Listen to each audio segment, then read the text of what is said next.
A recente Copa do Mundo de 2026 expôs de uma forma crua o peso das fronteiras americanas.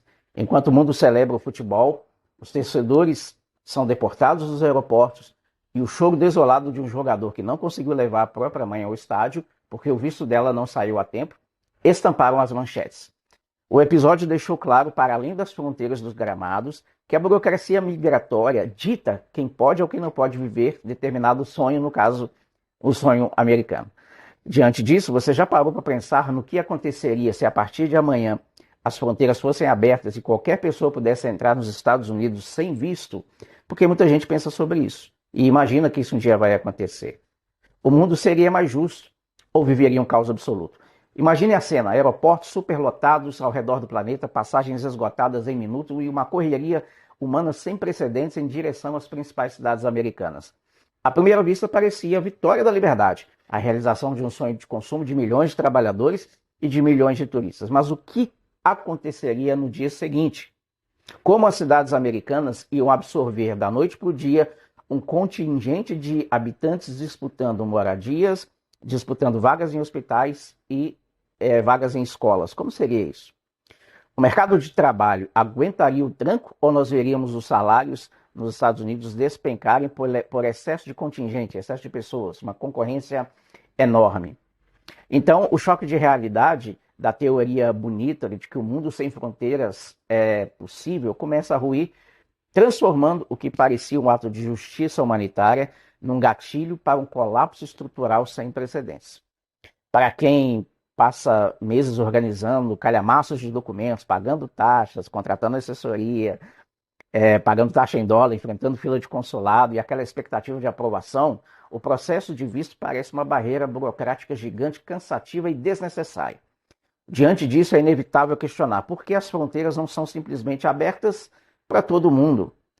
Ou, indo mais fundo, por que cidades, por que países, aliás, como Japão, Alemanha, Espanha e aqui pertinho, na América do Sul, o Chile, entram nos Estados Unidos apenas com uma autorização simples, sem precisar passar por todo esse estresse de entrevistas, pagamento de taxas altas. E por que as regras são tão rígidas com o Brasil?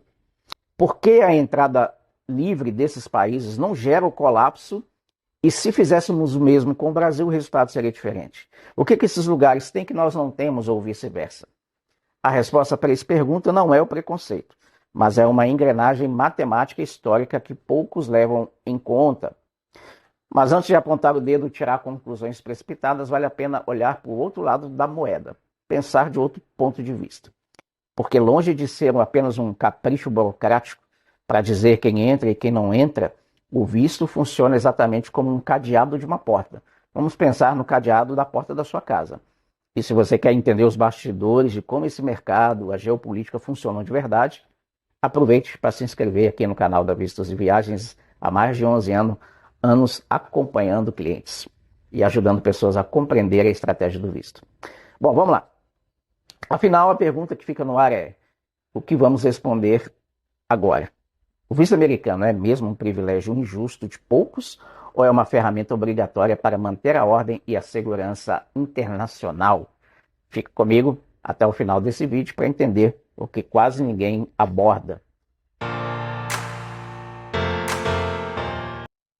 A ideia de um mundo onde você só precisa arrumar as malas e ir para onde você quiser, ela parece linda, ela soa humanitária, ela soa livre e soa justa.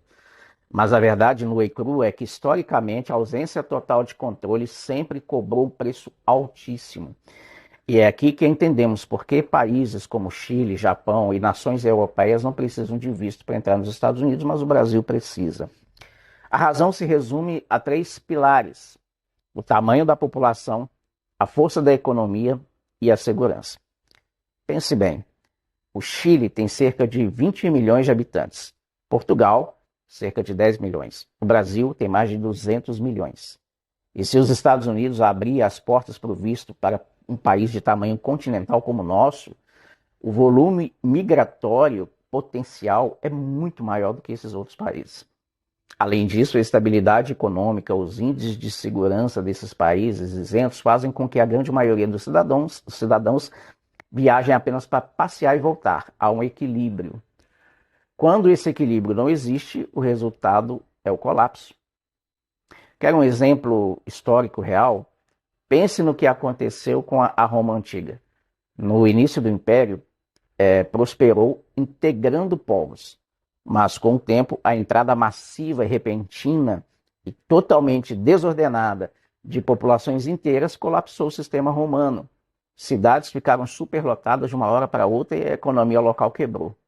A segurança sumiu e o império que parecia, né, até então indestrutível, ruiu de dentro para fora. Trazer todo mundo para dentro de uma só vez, sem critério, sem avaliar as diferenças de cada realidade, destrói a própria estrutura que as pessoas foram lá buscar. Não é tão complicado. Por isso, o visto não exige, aliás, o visto não existe para criar um clube VIP de viajantes ou para dificultar a vida de quem quer passear. Mas ele funciona exatamente como um filtro da casa, né? Se você abrir a torneira e deixar tudo passar direto, a sujeira vem e vai estragar o sistema. O controle imigratório, que analisa o perfil econômico e social de cada país, é a filtragem necessária para evitar o colapso dos hospitais, da segurança, das escolas e do mercado de trabalho também. No final das contas, sem ordem, a liberdade pode virar um caos. E no caos, ninguém prospera. Quem paga a conta não prospera. Quem fica com o sonho de construir algo novo também não vai prosperar. Imagine que você preparou um domingo, um almoço na sua casa para 10 pessoas. Você comprou a comida contada, organizou as cadeiras, limpou o espaço. De repente, sem avisar, batem na sua porta mais de 40 pessoas querendo entrar e almoçar. O que acontece? Racionalmente, vamos entender que a comida acaba, o espaço acaba, as pessoas vão ficar em pé e o domingo, que era para ser agradável, vai virar uma dor de cabeça para quem mora ali. Com o país, a lógica é exatamente a mesma, salvo as devidas proporções, obviamente. Quando as fronteiras se abrem sem critério, o impacto bate direto na rotina de quem já nasceu naquele lugar e vive naquele lugar. E isso mexe em 3 feridas muito dolorosas. O bolso do trabalhador começa a entrar numa dança das cadeiras no mercado. Se da noite para o dia chegarem milhares de pessoas dispostas a fazer o mesmo trabalho que você faz, o mercado vai saturar, concorda? Pela lei da oferta e da procura, quando há muita gente querendo a mesma vaga, o resultado é cruel. Os salários despencam e o desemprego sobe. E fica uma coisa muito difícil de sustentar, tanto para o Estado quanto para as famílias. A história econômica americana também mostra isso. Durante a Grande Recessão, o desemprego nos Estados Unidos disparou para a casa dos 10%, gerando uma das maiores crises de postos de trabalho da história moderna do país. Parece um número pequeno, porque aqui no Brasil a gente acostumou na casa dos 20.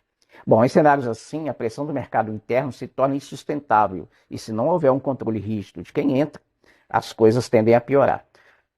Mas há também um outro lado da moeda. Aqui entra um paradoxo real. Ao mesmo tempo em que o controle protege o mercado, existe uma enorme fatia de profissões que os próprios americanos nativos simplesmente não querem fazer. Setores como construção civil, agricultura, hotelaria, prestação de serviços domésticos, depende quase que exclusivamente de uma força de trabalho de imigrantes para que não fiquem em colapso. Então é um fenômeno bem interessante, né?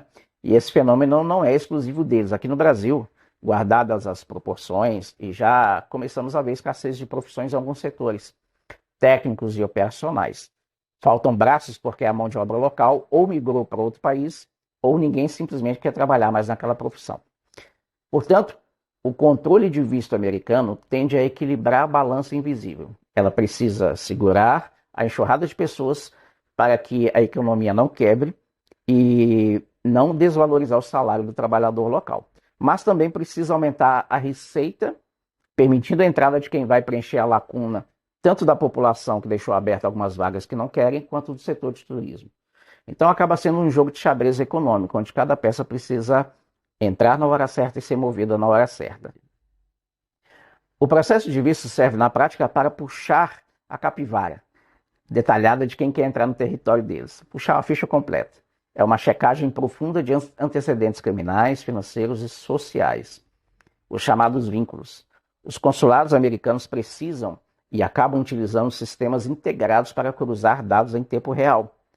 Sem esse filtro realizado, ainda no país de origem, que no caso do Brasil, as fronteiras virariam uma roleta russa. As portas ficariam escancaradas, tanto para o trabalhador honesto, que quer apenas passear ou buscar uma vida melhor, quanto para o criminoso de alta periculosidade, que está fugindo da justiça no seu próprio país para se esconder e operar nas sombras em uma outra nação. A história recente de segurança internacional mostra que a ausência ou a falta crônica nesse sistema de triagem cobra preços muito trágicos. Um exemplo claro acontece quando crises humanitárias extremas forçam a abertura repentina de fronteiras ao redor do mundo.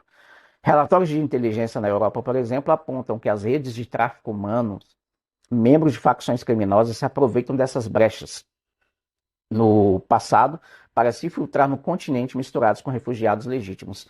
Nós vemos muito isso acontecendo no México, os famosos coiotes. E há tanta coisa terrível que acontece lá. Então, quando o país exige visto, ele não está dizendo que todo estrangeiro é perigoso em potencial. Ele está apenas exercendo o direito básico de qualquer país ou qualquer pai de família ou mãe de família olhar pelo olho mágico e checar quem está batendo na porta antes de girar a chave e abri-la. Afinal, depois que o perigo entra, blindar a casa já não adianta mais. Postos de saúde, transporte público, saneamento básico, escola não surgem do nada como num passe de mágica. Eles custam bilhões e possuem um limite físico de capacidade. O orçamento de uma cidade é calculado com base no número de moradores que ali moram, pagam impostos.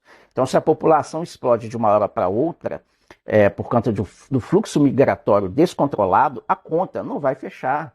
E o sistema ou os sistemas vão entrar em colapso mais cedo ou mais tarde. O maior impacto disso cai no lombo do cidadão local, aquele que trabalha, que paga impostos a vida inteira para garantir o funcionamento de serviços e que, de repente, não consegue mais vaga em hospital, o filho enfrenta horas de filas intermináveis para tentar uma vaga e o trabalho começa a sumir. Esse cenário saiu da teoria e se tornou uma realidade brutal em grandes metrópoles americanas como Nova York e Chicago nos últimos anos. Com a chegada em massa de imigrantes que cruzaram a fronteira, o sistema de abrigos, assistência social e atendimento médico dessas cidades atingiu o limite máximo de saturação. Prefeitos dessas regiões tiveram que cortar verbas em outras áreas públicas essenciais e declarar o estado de emergência para tentar dar conta da demanda repentina. Isso prova que a burocracia do visto não é maldade para excluir as pessoas, é uma ferramenta de planejamento urbano e social.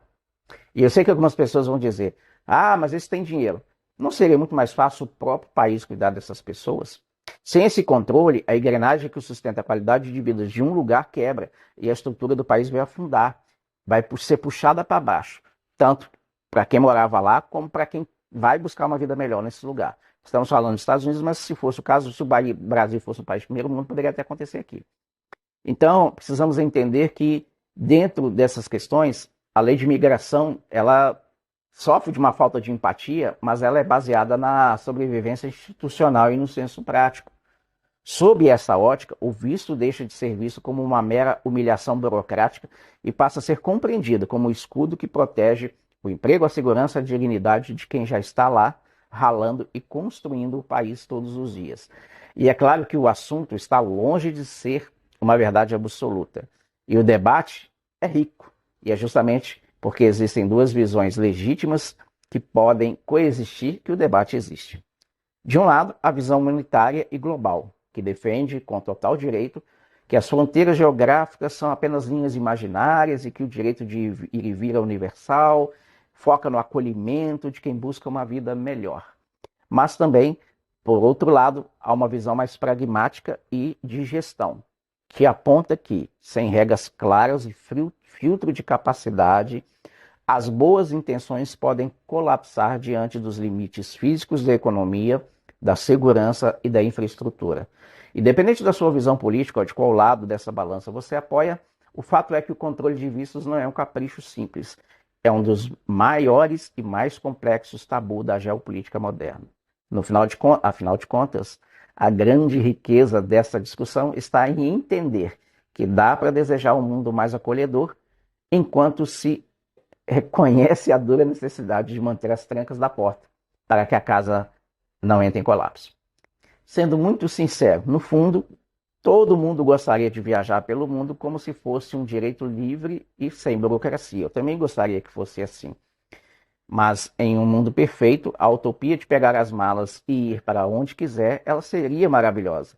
Mas a verdade nua e crua é que nós não vivemos no mundo perfeito. No mundo real, a teoria é outra e o buraco é muito mais embaixo. No mundo real, o governo de qualquer país tem a responsabilidade e o dever sagrado de proteger as suas fronteiras, o trabalho do seu povo, os impostos serem aplicados de forma justa, o que não acontece, infelizmente, aqui no Brasil. Por isso, juridicamente falando, entrar em outra nação não é um direito seu, é um dever deles deixar você entrar ou não. Quando um país abre a porta sem critérios, ele não está apenas recebendo turistas com dinheiro no bolso, ele está colocando em jogo a sua própria sobrevivência. Existem várias variáveis, né, que são pesadíssimas envolvidas nessa conta. O colapso da economia e do emprego local, a explosão da violência urbana, o perigo real e constante do terrorismo. Tudo isso, obviamente, o governo americano leva em conta. Então, o visto americano é visto por muitos como um símbolo de status ou um privilégio injusto, mas, na verdade, ele é uma linha de defesa que separa a ordem do caos absoluto. O grande desafio dos países é exatamente esse: conseguir acolher quem quer passar ou fazer negócios sem dar o tiro no próprio pé e destruir a segurança e a estrutura interna. No mundo ideal, portas abertas. No mundo real, tranca na porta, para garantir que a casa não caia. E você, de que lado está na balança? O debate está na mesa e a provocação está feita. Se colocarmos de um lado a economia, o bolso do trabalhador, a segurança pública, o combate ao terrorismo, e colocarmos de outro o sonho legítimo da livre circulação global, qual prato deve pesar mais? Você acredita que a exigência do visto americano é estritamente necessária para garantir que o mundo não vira um caos absoluto? Ou pensa que as nações deveriam arriscar mais, derrubar as fronteiras e permitir a entrada livre para todos? Essa é aquela discussão onde não existem respostas simples. A sua perspectiva é fundamental para enriquecer o debate. Dê a sua opinião. Nós queremos saber. Participe e acompanhe o canal. Quero convidar você que ainda não é inscrito, tem muita gente que assiste os nossos vídeos, mas ainda não se inscreveu. Se inscreva no canal, deixe seu comentário, eu quero muito saber a sua opinião sincera sobre o assunto. Você acha justo ou é passivo de mudança? Vamos conversar sobre isso. Bom, inscreva aqui no canal e se você gosta de análise direta, sem enrolação, que é o que nós mostramos aqui, os bastidores reais do mercado internacional, da imigração, da geopolítica, não perca tempo. Clique no botão de inscrição e ative as notificações para você não perder os nossos conteúdos. Até o próximo vídeo, um abraço, fiquem com Deus.